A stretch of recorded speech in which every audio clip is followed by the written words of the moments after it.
యుద్ధాలు ఎందుకు ఇప్పుడు జరుగుతున్నాయి, సత్యుగంలో జరగట్లేదు అంటే, సత్యుగంలో ఆత్మిక స్థితిలో ఉండి అంతా ఒక పరివారమే. అందరూ స్నేహము, సంయోగంతోటున్నారు. సో, అప్పుడేమవుతుంది, ఎక్కడ ఏ యుద్ధాలనేయి జరగవు. ఇప్పుడేమవుతుంది, ఇప్పుడు మన మెయిన్ ఐడెంటిటీ ఏదైతే ఉందో, నేను ఆత్మని అని చెప్పి, ఆ ఐడెంటిటీనే వదిలిపారేసాం మనం.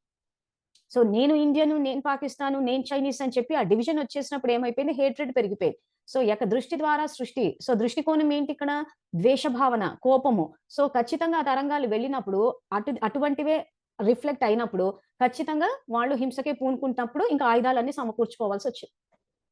సో, అందుకే ఆయన ఏం చేస్తాడంటే ఇప్పుడు సంగమ యుగంలోకొచ్చి మళ్ళీ జ్ఞానాన్ని తెలియచేసి, ఎవరైతే ఆ రకంగా పూర్తి ఆత్మిక స్థితిలోకొస్తారో, అందరిని శివ పరమాత్మ పిల్లలుగా చూసి, అందరూ బ్రహ్మవంశీయులే అని ఆ స్నేహము, సంయోగం అన్నది ఆ 100% ఆ దీంట్లో పురుషార్థం చేస్తారో, వాళ్ళని సింహాసనం మీద కూర్చోబెడతాడు.